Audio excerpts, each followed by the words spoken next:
नवंबर का महीना बीतने को है और अभी उत्तर भारत के पहाड़ों पर लंबे समय से बारिश नदारद है। साथ ही उत्तर भारत के मैदानी इलाकों में दिन की सर्दी अभी गायब है।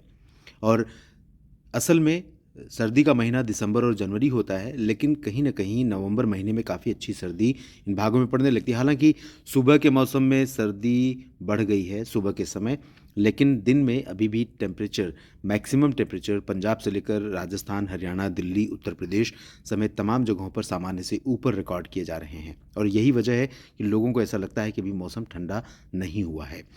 आपको बता दें कि वजह ये है कि जो डब्ल्यूडी उत्तर भारत के पहाड़ों पर आते हैं, वो काफ़ी दूर से निकल रहे हैं। इनका ट्रैक आप देख सकते हैं। इनका ट्रैक भारत के जो ज़मीनी भाग हैं, उनसे काफ़ी दूर से होकर बन रहा है। इस वजह से भारत के जो पर्वतीय इलाके हैं, ये प्रभावित नहीं हो रहे हैं और इसी वजह से ना कोई सर्कुलेशन यहाँ पर डेवलप हो रहा है पाकिस्तान एडजॉइनिंग प्लेसेस पर, जो यहाँ पर बारिशदेह मैदानी इलाकों में। तो ये कमियाँ जो हैं डब्ल्यूडी का नहीं पहुँचना, उत्तर भारत के पर्वतीय इलाकों पर और मैदानी इलाकों में सर्कुलेशन का ना बनना, इन सभी क्षेत्रों में बारिश न होने का मुख्य कारण है।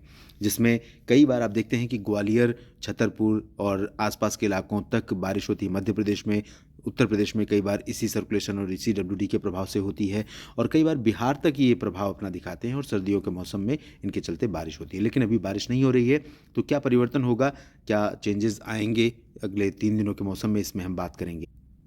साथ ही इस बीच एक सर्कुलेशन यहाँ पर जो बंगाल की खाड़ी में बना हुआ है, वो आगे मूव कर रहा है। तो इसका इम्पैक्ट भारत के जो पूर्वी तटवर्ती रीजन्स हैं, इन भागों में बढ़ते हुए बादलों के रूप में दिखाई देगा छत्तीसगढ़, उड़ीसा के भागों पर।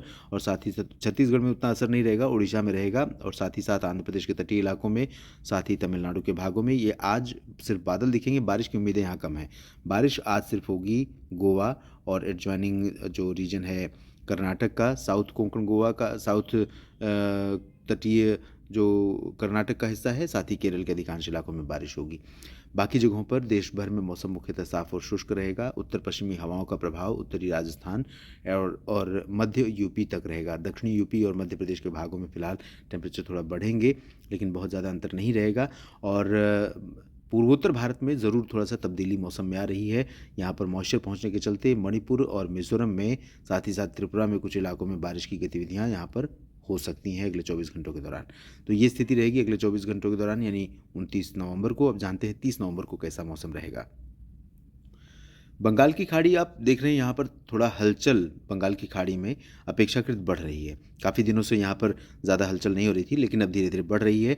तो यहाँ पर 30 नवंबर को साउथ कोस्टल पार्ट्स में, चाहे वो आंध्र प्रदेश का हो या फिर तमिलनाडु का, इन भागों में देखिए आप, जो पश्चिमी सिस्टम था वो आगे मूव करेगा। तो यहाँ पर जो बारिश की एक्टिविटी चल रही थी गोवा से लेकर कर्नाटक के तटीय इलाकों और केरल के बीच में, वो कम हो जाएगी। सिर्फ केरल में कुछ स्थानों पर वर्षा होगी और यहाँ तटीय आंध्र प्रदेश और तटीय तमिलनाडु तथा पुदुचेरी के बीच में कई जगहों पर वर्षा शुरू हो सकती है 30 नवंबर से। धीरे धीरे ये सिस्टम मूव करेगा पश्चिमी दिशा की तरफ। जाहिर है कि हवाओं की डायरेक्शन से आपको पता ही लग रहा होगा और इसी तरह से बारिश भी अंदरूनी भागों पर पहुँचेगी। तो यहाँ पर आंध्र प्रदेश के कुछ हिस्सों में, तेलंगाना, कर्नाटक और केरल में फिर से बारिश होने की संभावनाएं रहेंगी। बाकी जगहों पर देखें तो उड़ीसा के तटीय भागों में बादल छा सकते हैं और कुछ बादल आपको यहाँ पर आज भी गुजरात में भी देखने को मिलेंगे। थोड़े बहुत बादल आपको यहाँ उड़ीसा पर और झारखंड पर भी देखने को मिल सकते हैं, पश्चिम बंगाल पर भी, लेकिन इन बादलों से बारिश की उम्मीदें बिल्कुल नहीं होंगी। मध्य प्रदेश, महाराष्ट्र, गुजरात, इन सभी भागों में ड्राई और क्लियर वेदर लगातार। बिहार, झारखंड और उत्तर प्रदेश से लेकर पंजाब, हरियाणा, राजस्थान, दिल्ली तक ठंडी हवाओं का असर और यहाँ पर पर्वतीय इलाकों में क्लियर और ड्राई वेदर। जबकि पूर्वोत्तर भारत में मणिपुर, मिजोरम, त्रिपुरा में कुछ स्थानों पर बारिश की उम्मीदें। ये है 30 नवंबर का मौसम। और अब नया महीना, यानी जो पोस्ट मानसून सीज़न का या नॉर्थ ईस्ट मानसून सीज़न का लास्ट महीना है, उसमें जानते हैं कि कैसी बारिश की संभावना है। 1 दिसंबर को थोड़ी सी बारिश हो सकती है गिलगित बाल्तिस्तान से लद्दाख के बीच में, लेकिन बहुत मामूली बारिश होगी।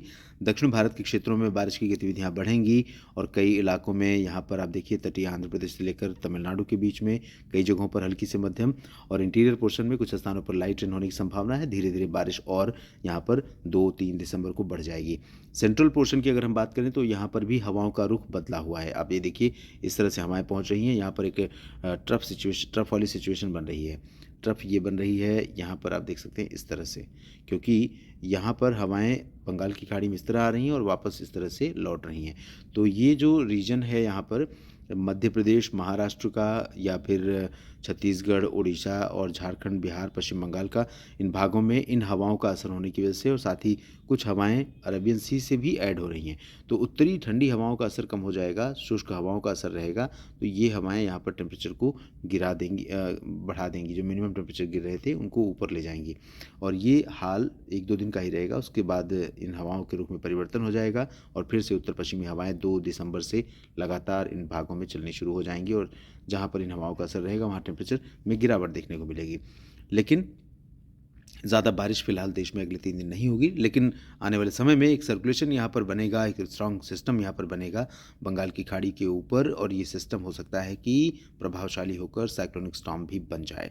अपडेट करेंगे आपको, बने रहिएगा मौसम तक चैनल के साथ। धन्यवाद।